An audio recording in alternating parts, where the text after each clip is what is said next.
সবাইকে শারদীয় শুভেচ্ছা এবং অভিনন্দন। আমরা আজকের 2020-2021 শিক্ষাবর্ষে একাদশ শ্রেণীর পরিণতি ও সুশাসন বিষয়ে অনলাইন ক্লাস নিতে যাচ্ছি। আমাদের আজকের একটা ভিন্ন পরিবেশে, ভিন্ন বাস্তবতায়, একটা প্রতিকূলতার মধ্যে দিয়ে এই ক্লাসটি নিতে হচ্ছে। বিশ্বব্যাপী কোভিড-19, আমরা যেটাকে বলি করোনা ভাইরাস, সেই মহামারীর গ্রাসে লক্ষ লক্ষ প্রাণহানি ঘটেছে। সারা বিশ্ব আজ এই ভাইরাসে আক্রান্ত, এবং শুধু বাংলাদেশ নয়, সারা বিশ্বের শিক্ষা কার্যক্রম থেকে শুরু করে সামাজিক, ধর্মীয়, অর্থনৈতিক সকল কার্যক্ষেত্রেই প্রতিকূলতা, প্রতিবন্ধকতা বিরাজ করছে। এটা আমাদের জন্য একদিকে দুঃখজনক, আরেকদিকে এই ধরনের প্রতিকূলতাকে জয় করার একটা চ্যালেঞ্জ, একটা দৃঢ় মানসিকতা আমাদের মধ্যে আছে। আজকের আমাদের কীরকম হতে পারত দিনটা? নবীন বরণ বা ওরিয়েন্টেশন, নাচ, গান, আবৃত্তি, ফুলের শুভেচ্ছা, কত একটা আনন্দ ঘন পরিবেশের মধ্যে দিয়ে কলেজের প্রথম দিনটিকে আমরা উপভোগ করতে পারতাম। হলো না সেটা? একটা দুঃখ, ক্ষোভ, আফসোস মনের মধ্যে থেকেই যাচ্ছে। কিন্তু বাস্তবতাকে সামনে এনে বাস্তবতার বিচারে আমাদের তো থেমে থাকলে চলবে না। যখন যে বাস্তবতাটা আমাদের মাঝে আমাদের সামনে আসে, সেটাকে মেনে নিয়ে, সেটাকে সহজভাবে মেনে নিয়ে, সহজভাবে বুঝে নিয়ে চলার নামটাই হচ্ছে জীবন। সব কিছু আমার পক্ষে থাকবে, সব কিছু আমার অনুকূলে হবে, সব কিছু আমি যেভাবে চাই সেভাবে হবে। জীবন শুধু সেটাই না, আমার চাওয়ার বিপরীতে যে প্রতিকূলতা আছে, যে প্রতিবন্ধকতা আছে, সেটাও জীবনের সামনে এসে দাঁড়ায়, জীবনকে থমকে দেওয়ার চেষ্টা করে, জীবনকে স্তম্ভিত করে, হতবাক করে, জীবনকে আহত করে। কিন্তু আমরা মানুষ, সৃষ্টির সেরা জীব, সকল প্রতিকূলতা, প্রতিবন্ধকতার বিরুদ্ধে লড়াই করে টিকে থাকার, সকল প্রতিবন্ধকতার বিরুদ্ধে জয়ী হওয়ার বিশ্বাস, শক্তি, সাহস, সামর্থ্য, বুদ্ধি, কৌশল আমাদের আছে। আমরা সৃষ্টির সেরা জীব। তাই তোমাদের আমাদের মাঝে আজকের অনেক অনেক দূরত্ব। সামনে তোমাদেরকে পাচ্ছি না, তোমরা আমাকে সামনে পাচ্ছ না। সেই সীমাবদ্ধতা আমরা দূর করব কি দিয়ে? আমাদের মানসিকতা দিয়ে। তোমরা অঙ্ক করেছিলে যে ধরে নেই এটার মান এত, মনে করি এটার মান এত। এখন মনে করে নাও আমি তোমাদের সামনে আছি, আমি মনে করে নেই তোমরা আমার সামনে আছো। সুতরাং এই আমাদের কল্পনার শক্তি। তোমরা তো ইয়ং, তোমাদের মধ্যে প্রচণ্ড কল্পনার শক্তি আছে, ভাবনা আছে, আবেগ আছে, দৃঢ় প্রত্যয় আছে, আত্মবিশ্বাস আছে। সেই শক্তিগুলোকে কাজে লাগাও এবং তোমাদের মনের জগৎটাকে আরও খুলে নাও, আরও প্রসারিত করো। আমাকে তোমাদের মাঝে নিয়ে নাও, আমিও তোমাদেরকে আমার খুব কাছাকাছি নিয়ে আসি। এই মনের দিক থেকে আমাদের দূরত্ব ঘুচানো ছাড়া এখন তো আর কোনো বিকল্প নেই। তো আজকের প্রথম ক্লাস, যেটা বললাম, দিনটি অন্যরকম হতে পারত, হাসি, গানে, নাচে, আনন্দে মুখর হতে পারত আজকের দিনটি। কিন্তু না হোক সেটা। কিন্তু আমি তো দেখতে পাচ্ছি আমার সামনে তোমরা ছেলেরা হাসছো।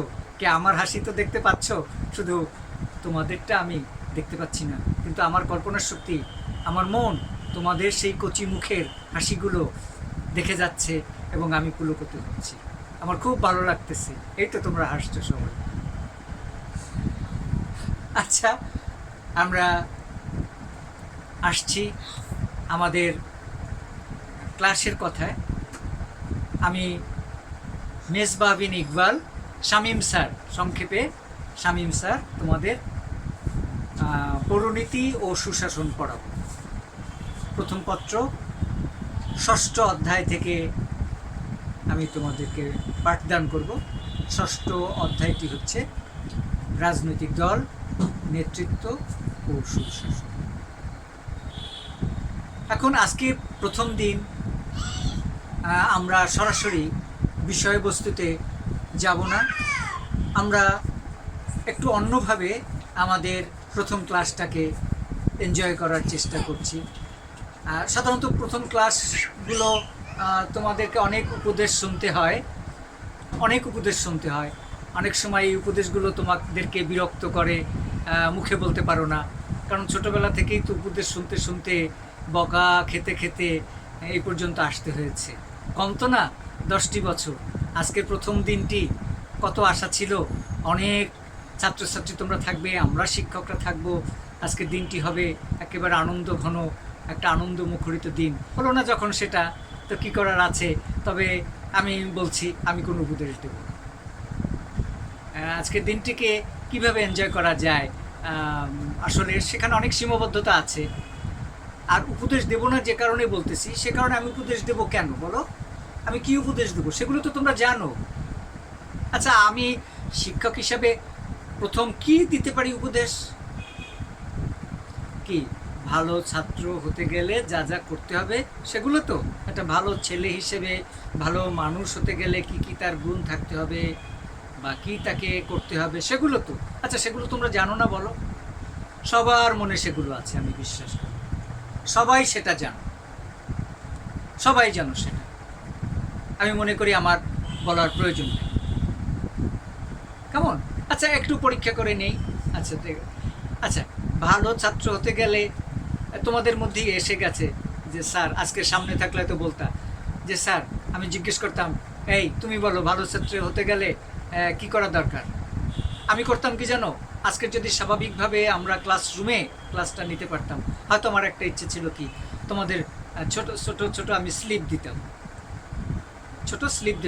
এবং স্লিপে লিখতে বলতাম যে প্রত্যেকে একটি করে ভালো ছাত্র হওয়ার বা ভালো মানুষ হওয়ার গুণ লেখো। এবং সেগুলোকে আমি কালেক্ট করে আমি পড়তাম। এবং পড়তে গিয়ে কি দেখা যেত, তোমরা কি লিখেছিলে? দেখা যেত কি, স্যার, ভালো ছাত্র হতে গেলে নিয়মিত স্কুলে যেতে হবে, নিয়মিত কলেজে যেতে হবে, শিক্ষকদের কথা ভালোভাবে শুনতে হবে, মন দিয়ে ক্লাস করতে হবে, প্রতিটি ক্লাস করতে হবে, মা বাবার কথা শুনতে হবে, বাজের সময় নষ্ট করা যাবে না,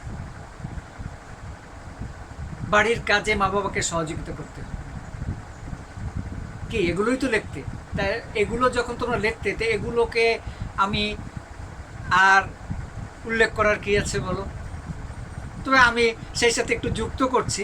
তোমরা তো অনেক সময় দেখি কি জানো, তোমাদের দিক থেকে যখন ভালো ছাত্র হওয়ার গুণাবলীর কথা আমি জানতে চাই, তখন না তোমরা খুব ভারী ভারী কথা লেখো, সব নীতি কথাগুলো স্লিপে লিখে দাও। কিন্তু সেখান থেকে তোমাদের বয়সের যে চাহিদাটা, মনের যে চাহিদাটা, সেগুলোর কিন্তু ওই স্লিপে আমি পাই না। কেমন? সেখানে কি থাকে না বলো? যে একটু আড্ডা দিতে হবে, এটা তোমাদের লেখায় থাকে না। কিন্তু আমি বললাম, হ্যাঁ, তোমরা বন্ধুরা কিছু সময়ের জন্য হলেও একসঙ্গে বসবে, আড্ডা দিবে। তবে সেই আড্ডাটি হবে কি, ভালো ভালো কথা বলার জন্য, লেখাপড়া নিয়ে বিভিন্ন বিষয়বস্তু যেগুলো ইতিবাচক, যেগুলো জীবনের জন্য অপরিহার্য, সেই বিষয়গুলোকে নিয়ে তোমরা কথা বলবে, আড্ডা দেবে। তোমরা পার্কে যাবে, অবশ্যই ঘুরতে পার্কে যাবে, তোমরা সিনেমা দেখবে, ভালো ভালো ছবি দেখবে, তোমরা নাটক দেখবে, তোমরা খেলাধুলা করবে।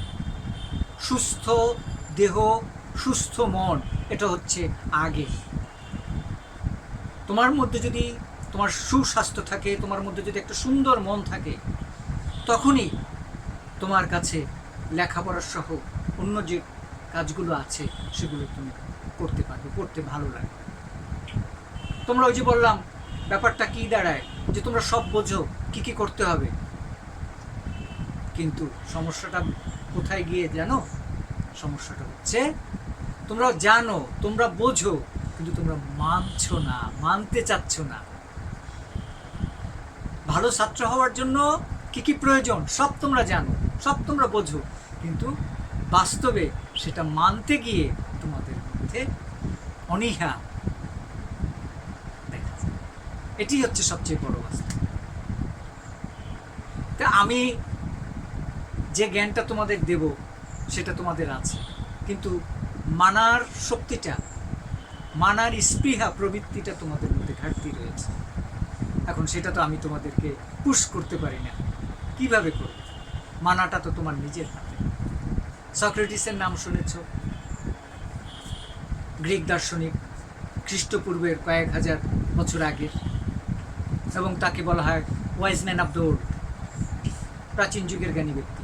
তা আমি তাকে প্রাচীন যুগ কেন, সর্বযুগের সর্বকালের মনীষীদের মধ্যে অন্যতম একজন, অত্যন্ত মেধাবী, অত্যন্ত জ্ঞানী গুণী এই সক্রেটিস বলেছিলেন, শিক্ষক শিক্ষা দেয় না, শিক্ষা দান করে না, পথ দেখে, শিক্ষার পথটাকে দেখে। একজন শিক্ষক তার ছাত্রকে সুপথে চলার পথটা দেখায় গাইড হিসেবে, কিন্তু ওই পথে চলার দায়িত্ব সম্পূর্ণ একজন ছাত্রের নিজের। আমি এটা উপদেশ নয়, ওই যে আগে বললাম, আমি তোমাদের মধ্যে একটা হুশ জ্ঞান দিচ্ছি, একটা কনসাসনেস তোমাদের মধ্যে প্রয়োজন। আজকে তোমরা যুব সমাজ, ভালো মন্দ দুটি দিক আছে এই যুব সমাজের, তোমরা সব পারো। এখন যৌবন যার, যুদ্ধে যাবার তার শ্রেষ্ঠ সময়। নবীন কিশোরয়ে ফুটল যে ফুল, অফুরান প্রাণের পাপড়ি মেলে, সূর্যদীপ্ত প্রত্যয়ী সে প্রাণ, ছড়াবে সৌরভ বাতাসে আগে। তোমরা সব পারো, তোমরা অপরাজেয়, তোমরা অক্ষয়, তোমরা অপর। কিন্তু তোমাদের এই অসীম শক্তি, এটাকে খর্ব করার জন্য আমাদের সমাজে নানান স্বার্থ গোষ্ঠী তোমাদেরকে টার্গেট করে ওত পেতে আছে, তোমাদের মেধাকে নষ্ট করার জন্য, তোমাদের স্বপ্নগুলোকে ধ্বংস করার জন্য, তোমাদের কর্মশক্তিকে নিষ্ক্রিয় করার জন্য। আমি উদাহরণ হিসেবে দিয়ে দিচ্ছি আজকের আমাদের সমাজে। দেখো একবার ভেবে, ব্যবসায়ীদের, আজকের মোবাইল ব্যবসায়ী আছে, তাদের বড় টার্গেট কারা? যুব সমাজ। হুন্ডা বাইক, মোটর বাইক বিজ্ঞাপনে দেখছো কাদের আকৃষ্ট করে? যুবকদের আকৃষ্ট করে সবচেয়ে বেশি। ব্যবসায়ীদের, তাদের ব্যবসাকে বড় করার টার্গেট কারা? যুব সমাজ। যে যেখান থেকে আমরা পারি যুব সমাজকে ভাঙিয়ে খাই। আজকে সামনাসামনি থাকলে আমি আরো খোলাভাবে কথাগুলো বলতে পারতাম। আমাদের সবার টার্গেট তোমরা। এত চাপের মধ্য দিয়ে তোমাদেরকে কিন্তু মানুষ, যারা অসৎ রাজনীতিবিদ তাদেরও টার্গেট কারা থাকে? যুব সমাজ। অসৎ ব্যবসায়ীদের টার্গেট থাকে কি? যুব সমাজ। অসৎ ধর্মান্ধ গোষ্ঠীর টার্গেট থাকে কি? যুব সমাজকে কাজে লাগা। অসৎ শিক্ষকদেরও টার্গেট থাকে কি? যুব সমাজকে ভাঙিয়ে। এগুলো অতি বাস্তব কথা। সুতরাং তোমাদের চারপাশে কি শৃঙ্খল, চারপাশে তীর নিয়ে তোমাদের বিদ্ধ করার জন্য সমাজের নানান শক্তি বসে আছে। এর মধ্য থেকে কি হতে হবে? তোমাদেরকে বেরিয়ে আসতে, এবং সেই যে বেরিয়ে আসবা, এত বাধা বিপত্তির মধ্যে দিয়ে, এত লোভ লালসার মধ্যে দিয়ে, এত আকর্ষণের মধ্যে দিয়ে তোমার হাতে কি আছে, কি শক্তি তোমার মধ্যে আছে, যে শক্তি দিয়ে তুমি এই সকল প্রতিকূলতা, এই সকল মোহ, এই সকল ভোগ বিলাস আকর্ষণ ছিন্ন করে তুমি সত্যিকারের মানুষ হওয়ার জন্য নিজেকে প্রস্তুত করবা। কি তোমার মধ্যে সেই শক্তি বলো? মনুষ্যত্ব, বিবেক, জ্ঞান, বুদ্ধি, যেটাকে তুমি সংক্ষেপে বলতে পারো মাইন্ড, নলেজ, জাজমেন্ট। সৃষ্টিকর্তা এই তিন শক্তি আমাদের মধ্যে দিয়েছে। আমরা সৃষ্টির সেরা জীব মানুষ, সর্বোচ্চ গুণে আমরা গুণান্বিত। মহান সৃষ্টিকর্তা মানুষকে সর্বোচ্চ গুণ দান করেছে, সর্বোচ্চ জ্ঞান দান করেছে, সর্বোচ্চ শক্তি অর্জন করার ক্ষমতা আমাদের মধ্যে দিয়েছে, বিবেক দিয়েছেন, বুদ্ধি দিয়েছেন। দেন নাই কি?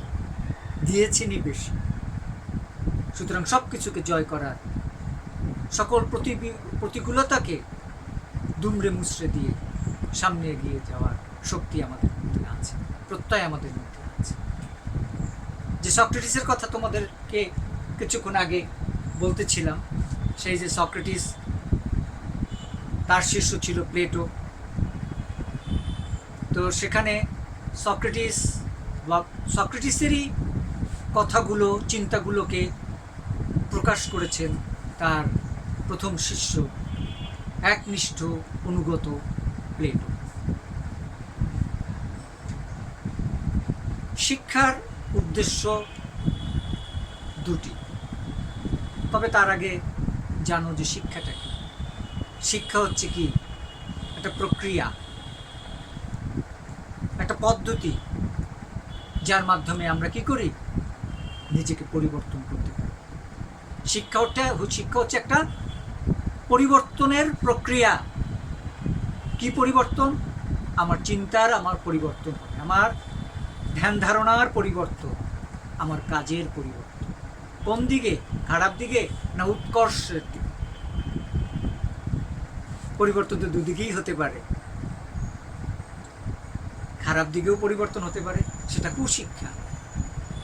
আর ভালো দিকের পরিবর্তনটাই হচ্ছে প্রকৃত শিক্ষা। সত্যিকারের শিক্ষা আসলে এর সুশিক্ষা আর কুশিক্ষা বলতে কিছু নেই।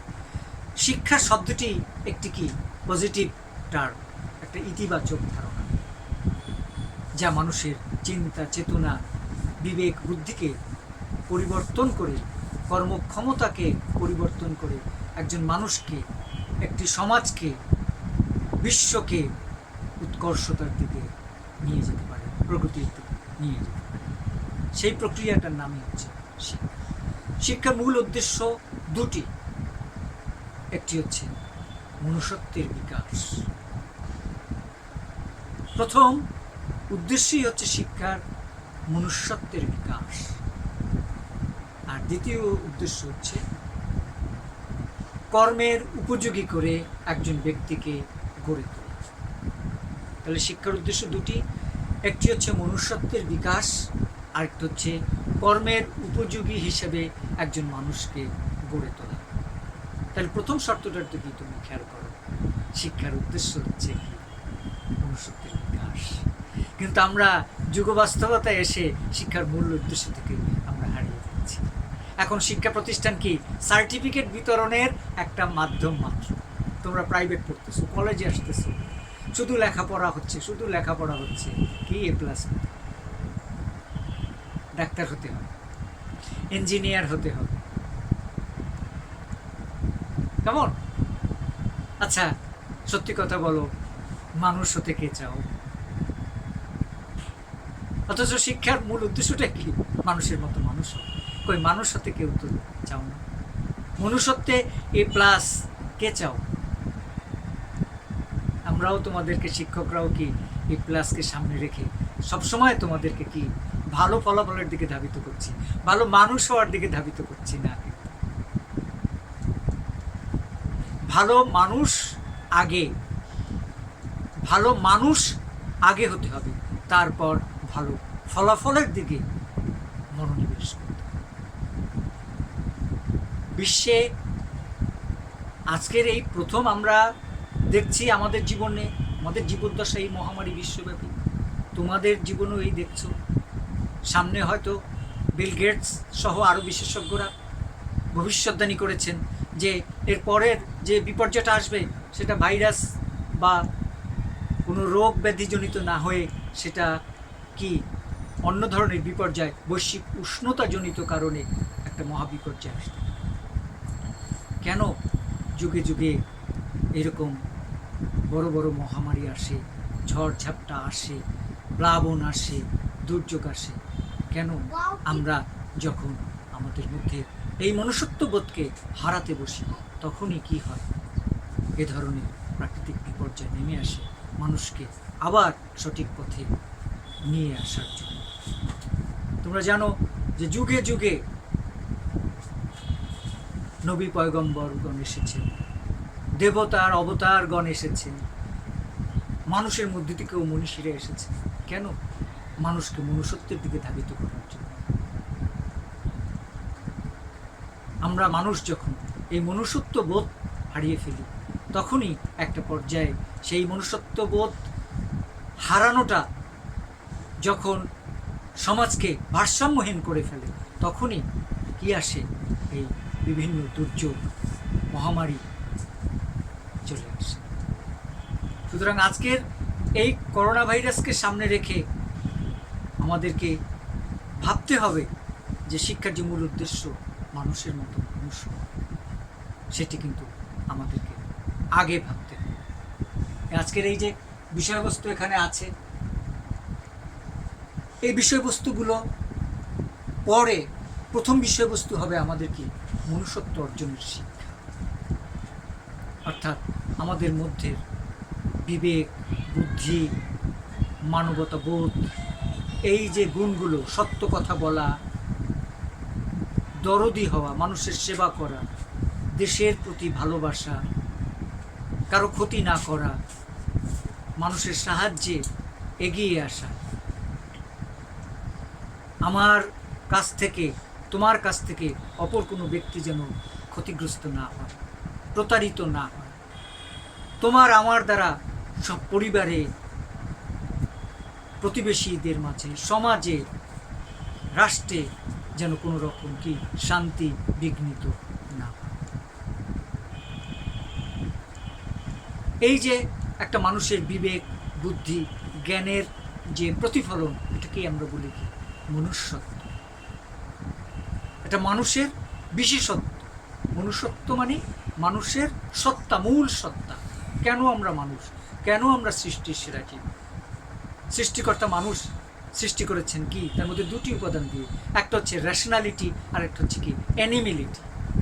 রেশনালিটি মানে আদর্শ, মনুষ্যত্ববোধ। অ্যানিমিলিটি মানে পশুত্ব, অর্থাৎ বর্বরতা, পাশবিকতা। এক কথায় খারাপ কাজগুলোই কি? অ্যানিমিলিটি, অর্থাৎ পশুত্ব, পশুর স্বভাব। ভালো কাজগুলোই কি? রেশনালিটি, অর্থাৎ আদর্শ, অর্থাৎ মনুষ্যত্ব। তুমি আমি যেই মুহূর্তে একটা খারাপ কাজে লিপ্ত হব তখন কিন্তু তুমি আমি সেই সৃষ্টির সেরা জীব হিসাবে যে মানুষ নামে পরিচিত ছিলাম সেই মনুষ্যত্বের কিন্তু কী বিপর্যয় ঘটবে।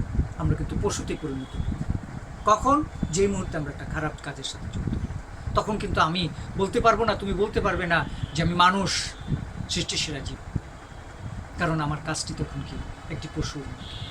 কিন্তু আমার দ্বারা যখন, তোমার দ্বারা যখন একটি ভালো কাজ হবে, জনকল্যাণমূলক একটা কাজ হবে, একটা বিবেকের কাজ হবে, একটা শান্তি প্রতিষ্ঠার কাজ হবে, একটা দেশপ্রেমের কাজ হবে, মানুষের সাহায্যে এগিয়ে আসার কাজ হবে, আত্মমানবতার সেবায় নিজেকে যখন আমরা নিবেদন করতে পারবো, নিজেকে উৎসর্গ করতে পারবো দেশ সেবার মহামন্ত্রে, তখনই আমরা মনে করতে পারবো কেবল যে আমরা মানুষ, সৃষ্টির সেরা জীব। মানুষ এক কথায়, এখানে জাতি, ধর্ম, বর্ণ ভেদ নেই, সকল মানুষই কি? সৃষ্টির সেরা জীব। আমাদের আজকের প্রথম দিনের ক্লাসের প্রথম শপথই হবে কি? যে আমরা মানুষের মতো মানুষ হতে চাই, মনুষ্যত্বের সকল গুণাবলী আমরা অর্জন করতে চাই। তারপর আমরা মন দেব কি? ভালো ফলাফল। আগে ভালো মানুষ হতে হবে, তারপর আমাদের ভালো ফলাফল করতে হবে। তাহলেই কেবল শিক্ষার যে মূল দুটি উদ্দেশ্য সেটি সফল হবে। কি সেই দুটি উদ্দেশ্য? মনুষ্যত্বের বিকাশ, অর্থাৎ আমরা মানুষের মতো মানুষ হব। আর ভালো ফলাফলের মধ্যে দিয়ে আমরা কি করতে পারবো? যে কর্মগুলো আমাদের সাংসারিক জীবনে আসবে, আমাদের বাস্তব জীবনে আসবে, সেই কাজের কেউ ইঞ্জিনিয়ার হতে পারো তোমরা, কেউ ডাক্তার হতে পারো, কেউ কৃষক হতে পারো, যে যে কাজের উপযোগী হবে সে সেই কাজের দক্ষতা অর্জন করতে পারবে এই শিক্ষার মধ্যে দিয়ে। আসো সকলে আমরা সেই শিক্ষা মহান উদ্দেশ্যকে সামনে রাখি, ভালো থাকি। তবে আমি সতর্ক করছি যে সবাই স্বাস্থ্যবিধি মেনে চলবে, বাইরে বের হলে মাস্ক ব্যবহার করবে, নিরাপদ দূরত্বে অবস্থান করবে, হাত সবসময় পরিষ্কার পরিচ্ছন্ন রাখবে এবং সবচেয়ে বড় কথা হচ্ছে মনে সাহস রাখবে। সতর্কতা, সাবধানতা, সাহস, এই তিনটি হোক বর্তমান করোনা পরিস্থিতিতে আমাদের কি পথ চলার একটা অবলম্বন। সবাই ভালো থাকো, সুস্থ থাকো। আবার তোমাদের সাথে